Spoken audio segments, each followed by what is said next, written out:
ว้าวផុតពីដីគ្រប់គ្រងយ៉ាងម៉េចប្រើចិត្តគ្រប់គ្រងមិនកុហកលោកទេប្រើចិត្តហើយ IQ បាននាងខ្លាំងជាង Instinct ទៀតតាមឡើយបាទខ្ញុំជានាយក R&D នៅក្រុមហ៊ុនបច្ចេកវិទ្យាលាសៀឆាងគាត់ជាអ្នករកឃើញម៉ាស៊ីនពេលវេលាតែលាសៀឆាងបែរជាជ្រើសលោកជាមនុស្សទី1ធ្វើដំណើរឆ្លងពេលវេលាតែដោយសារលោកមិនត្រឡប់ទៅវិញត្រូវមានមនុស្សទទួលខុសត្រូវបាទខ្ញុំត្រូវជាប់គុកទាំងយល់ច្រឡំសុំទោសនាំបញ្ហាឲ្យប៉ានាងហេតុអីលោកមិនទៅវិញបានលោកទៅវិញគាត់ក៏មិនជាប់គុកដែរអញ្ចឹងពួកនាងមកលើកនេះមានបំណងអី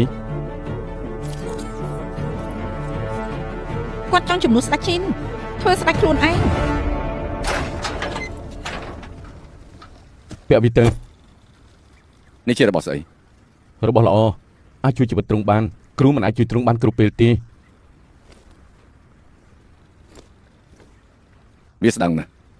មើលទៅមិនមាំទេពាក់ក្រាស់ធ្វើអីខ្លាចតិចឆាពាក់ទៅទ្រង់មានសត្រូវច្រើនណាស់មនុស្សស្មានថាមានមនុស្សស្អប់យើងច្រើនដល់មិនលងសោះអញ្ចឹងទ្រង់ដឹងទីថាទ្រង់បំផ្លាញគ្រូសាគីប្រមាណបង្រួបបរុមនគរមិនអាចថាគ្មានតម្លៃទេបើពេលនេះយើងមានគ្រោះថ្នាក់អ្វីមួយនឹងនាំទៅរកសង្គ្រាមកាន់តែច្រើនមនុស្សស្លាប់កាន់តែច្រើនកាលនោះទូបង្គំឲ្យទ្រង់បន្លប់ជាអ៊ីងចឹងនិយាយថាដើម្បីស្ថានភាពរួមតែទូបង្គំក៏ចង់ទៅហុងកុងវិញដែរថ្ងៃនេះទ្រង់ខ្លាចជាបាត់នេះក៏ទូបង្គំជាអ្នកបង្កើតដែរទ្រង់ដឹងទេថារាល់ពេលទ្រង់សម្លាប់មនុស្សទូបង្គំមានអារម្មណ៍ថាខ្លួនឯងក៏ជាផ្នែកមួយដែរទ្រង់សួរទូបង្គំក្នុងរូងភ្នំចង់ទៅស្រុកកំណើតទីការពិតទូបង្គំលែងគិតយូរហើយតែបើអាច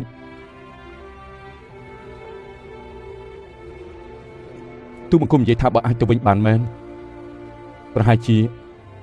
នោះជាចុងបញ្ចប់ដ៏ល្អឆាប់ពាក់វាទៅកុំឲ្យទូបង្គំអារម្មណ៍លោកគ្រូយើងសន្យានៅពេលដែលរឿងនេះចប់លោកគ្រូមិនបាច់បារម្ភពីសុខភាពគ្រួសារទៀតទេ20ឆ្នាំមកនេះមានពាក្យមួយដែលយើងមិនទាន់បាននិយាយប្រាប់លោកគ្រូអរគុណ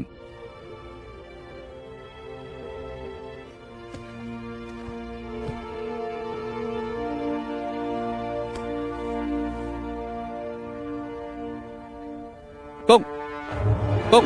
ពូទី2មានរបួសហើយ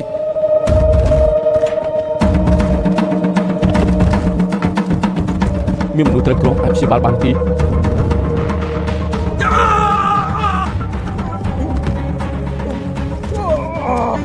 មើលរបួសសិនសំណាងគ្រាប់កំភ្លើងធ្លុះគ្រាប់មិននៅក្នុងខ្លួនទេសារ៉ាំងនេះអាចជួយបង្កើនកោសិកាឈាមសនិងបង្កើនគ្រាប់ឈាមក្រហមឡាស៊ែនេះអាចសម្រាប់បាក់តេរីនិងកាត់បន្ថយការរលាកនិងព្យាបាលរបួសឲ្យគាត់ត្រឡប់គាត់ទៅ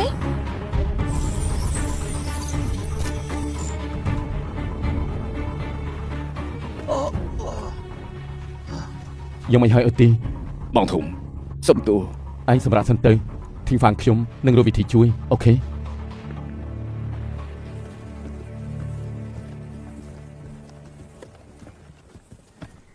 អរគុណដែលបានជួយបងអូនទី2ខ្ញុំសំណាងល្អបច្ចេកវិទ្យាពេលនេះជឿនលឿនបច្ចេកវិទ្យាបើប្រើត្រូវអាចជួយមនុស្សបានបើប្រើខុសដូចជាម៉ាស៊ីនពេលវេលាខូចអញ្ចឹងលោកនឹងខ្ញុំជាជនរងគ្រោះរបស់ម៉ាស៊ីនពេលវេលា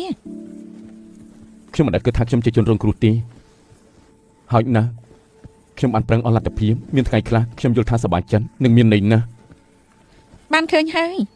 លោកនឹងប្រពន្ធទាំងពីររបស់លោកមានកូនមានមិត្តភ័ក្តិមើលទៅរីករាយណាស់គូលីប្រពន្ធលោកនឹងគូលីទទួលបានទេគូលី